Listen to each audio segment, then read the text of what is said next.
Well, thank you guys so much for the opportunity to be here. Love the movie. Here Comes the Boom. Glad. Was just so funny. Kevin, you've always been a really big fan of the sport. Just starting off with, doing this movie, has that just taken your fandom to a whole nother level?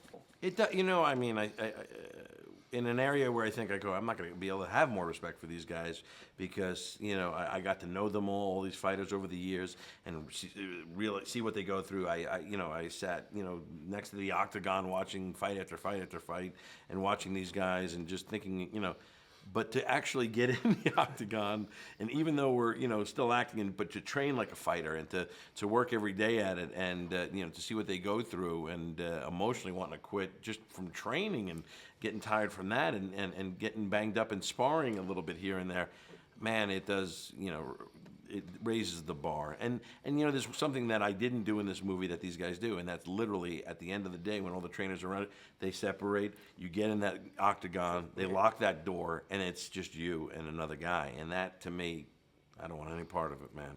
The MMA in the movie was very realistic. The portrayal was really great. Bas, was that something really important for you being a... For the UFC it was important, for them to get the blessing from the UFC was of course very hard to do. I mean, they didn't give the name to any other movie out there, and people have been trying, we know that.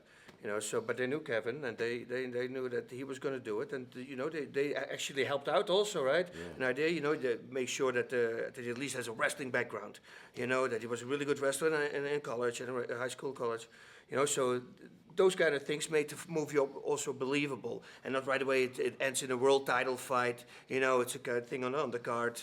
At the last minute replacement. So these were all these things that this could really happen. That whole YouTube story, what happens, boom, suddenly he gets known, even though it's a funny thing, but people start to know him, and real promoters would do that. Yes. You look what Kimbo Slice happened, and he got paid a lot of money at the time also. Yeah. And that was through YouTube. So it is all possible. They made it, and that's what I told people. Everybody said before, oh, Kevin James, MMA, that's funny already. I say, you're going to eat your words.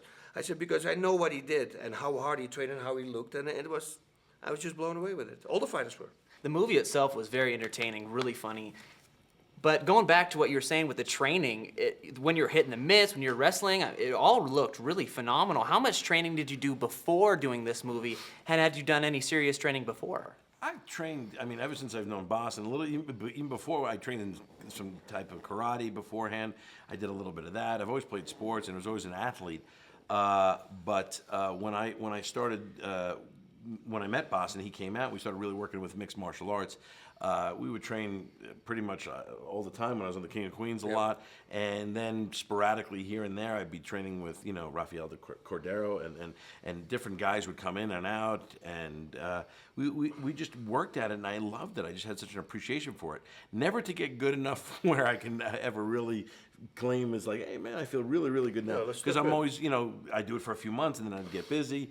But for this movie, and to do justice to the UFC, and to all MMA, and to have people say, hey man, that was pretty good, man, I appreciate that, and not make a mockery of it. I worked for 14 months, man. I just started training like a fighter with these guys, and it was just every day. It was changing my diet. It was working out, running, lifting, and jiu-jitsu. It was Thai boxing. It was it was sparring. It was literally everything, just changing up all the time. I had Ryan Parsons kind of running my camp and letting me know what to do, and Delagrati came in, and it was just everybody. All these great names of the sport lend their name and their hand, their time, and they just kind of helped out tremendously. And the Matt Burns, yeah, that stay open all the time because you got to keep on training. Yes, little things like injury that. After injury, we couldn't stop. Well, you can't stop. You got to keep and going. I'm 20 years older than all these other fighters. Yeah. No, it definitely showed, especially the mitt work with Mark Delagrati. How awesome was it to have him on set too? Because he's a really funny guy.